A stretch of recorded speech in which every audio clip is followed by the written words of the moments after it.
Alright YouTube, how's it going? Welcome back to the channel. So today guys, we are going to talk about the tech cards that can counter the Kashtira archetype. Now I am not sure if I actually tackled this content beforehand, but yeah, it's better to actually make a new content out of this. So hopefully this would actually give you insight on what good tech cards that you can use to counter the Kashtira archetype. And yes, we just got our ban list recently, so that would be implemented by the 10th of October. So happy to say we won't be encountering Javeloses anymore, but sad to say as well, we are going to encounter a Rise Art by next month. Nevertheless, I think that's one less problem to worry about. So without further ado, I won't hold you back. Let's go into our first tech card. So our first tech card for today is Nibiru the Primal Being. So majority of the time, Kashtira players always summons more than 4 times. So I think having a copy of Nibiru on your deck would be somewhat beneficial. I'm guessing 2 or 3 copies in your deck would be somewhat accessible to you, or will give you an access early on during your starting hand, since Kashtiras will always spam the boards with a lot of monsters just to zone lock you. So having a copy of Nibiru on your starting hand would be somewhat beneficial in some cases there. But yeah, 2 or 3 copies is just a side note that I'm thinking about if ever I'm gonna run against a Kashtira deck.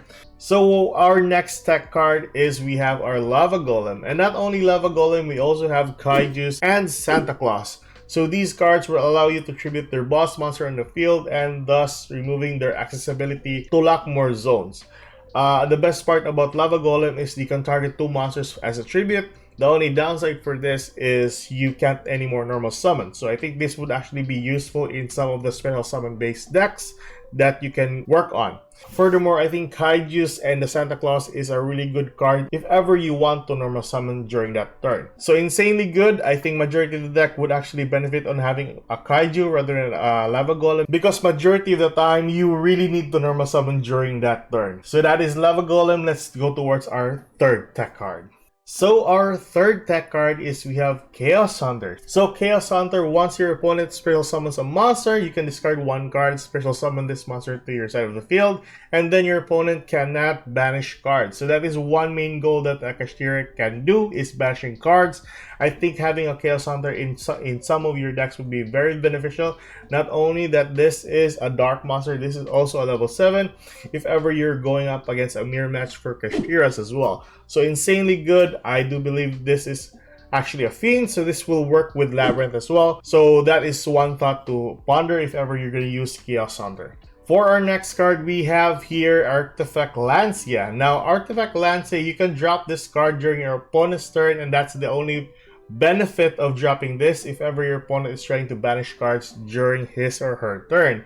The only downside for this is this won't be accessible to you anymore if ever it is your turn. So I'm not sure having a copy of this would be somewhat crucial in some of the games, but this only works during your opponent's turn. But yeah, having a copy of Chaos Hunter is much beneficial rather than a copy of Lancia.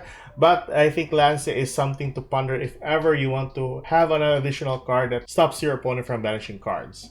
So for our next card, we have Korikara Divine Incarnate. So this is a really good card, close to my heart. I really love this card, and I think this is a really good counter against Kashtiras. This was actually used in one of the guy during the YCS where he's up against the Kashtira deck. This guy just tributed all the monsters on his side of the field and then summoned a copy of Korikara on the field, thus removing all of the necessary problems that he might encounter. So having a copy of Korikara might actually save you in most of the games, having to tribute their Shangri-Ara on the field or even a copy of their Arise Art. But the only downside for this is not a quick play spell, so this can only be used during your turn. But it is still a really good tech card to use if ever you want to use it. Alright, so for our next card, this is typically in the realm of spell and traps. So hopefully this might give you an insight to other spell and traps that will garner you an advantage against the Kashtira archetype.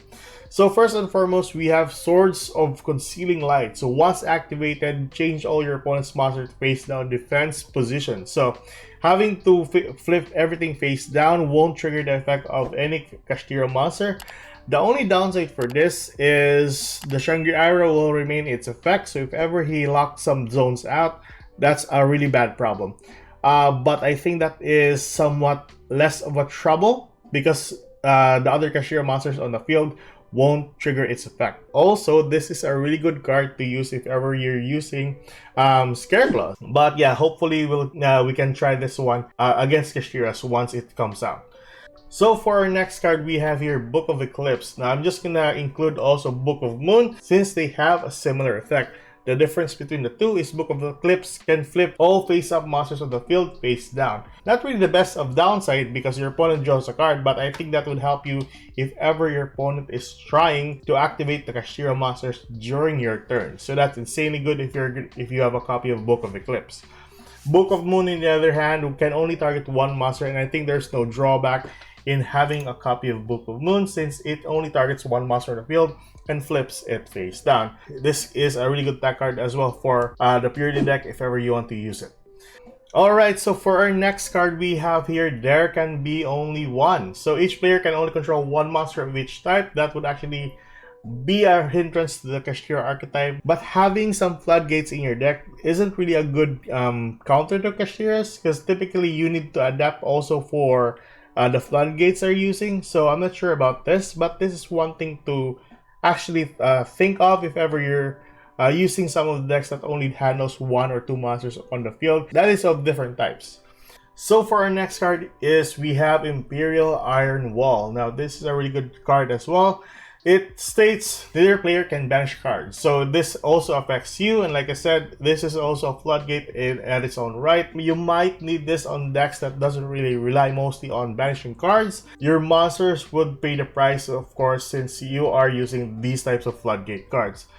Next card is a typical staple for the Labyrinth deck, which is the Dimensional Barrier. So this is a really strong counter against the Kashtiras if you're using the Labyrinth deck. So an easy access to the Dimensional Barrier with the help of your Lady Labyrinth, and after that you can just call an Exi monster, thus stopping your opponent from ever Exi summoning into a copy of Shangri-Ira or even a copy of a Rizark during that turn. So next card is typically evenly matched. So I think this is a one good board breaker for any type of decks that doesn't have any spell and trap card negates. And I do believe Kashtiras doesn't really have like spell and trap card negate on their side. So I think this is a really good card to have if ever you're going up against the Kashtira archetype. And then we have Skill Drain. So Skill Drain is a really good counter against the Kashtira archetype, so they can't anymore banish cards. The only downside for this is this will also affect you, and this is only on one copy, so hard enough to actually access since this is a continuous spell. So it would be very problematic if this is a normal trap card. But I've seen some Labyrinth players use a copy of Skill Drain, having to open this on the second turn and then settle on a 3k boss monster, which is the Lady Labyrinth, or the 2900 monster, which is the Lovely Labyrinth on the field. I think this is more on the deck specific, having to rely mostly on normal or non-effect monsters on the field. But yeah, that's Skill Drain for you. For our next card, we have Goes and Match. So each player can only control one attribute of a monster, which is of course some problems with Kashtiras. Like I said, these type of floodgates will also affect you, and this can only be used in some of the decks that handles only one or two monsters during that turn. So please take note of that. And then we have Raigeki. So I'm going to include also Dark Hole for this, since they are really good cards to remove your opponent's Kashtira monsters on the field. I think they really don't have any protection for that matter. I think the only monster that has a protection is the Shangri-Ira. I'm not sure if Shangri-Ira can protect their other monsters. Let's see. Yeah, if this card on the field would be destroyed by battle or by card effect. So I think Shangri-Ira can only protect itself, but not the other Kashtira monsters. So I think that's one less problem to worry about as long as the other Kashtira monsters are destroyed. Same as Dark Hole, so these are really good tech cards to use for your deck. And that's basically it. So let's move towards our final card, which is Infinite Impermanence. So you can use Infinite Impermanence during your turn, negating a copy of Shangri-Ira if ever he'll summon or try to summon a copy of Kashtira on the field from their deck. So insanely good for this card, and I think that is our last card. Very straightforward, and hopefully this list can be really helpful for you guys in going up against Kashtiras by the month of October. So that's me signing off. Keep safe, good luck, and hope you enjoy this kind of content. Like and subscribe, and I'll see you guys in the next video. Goodbye, guys.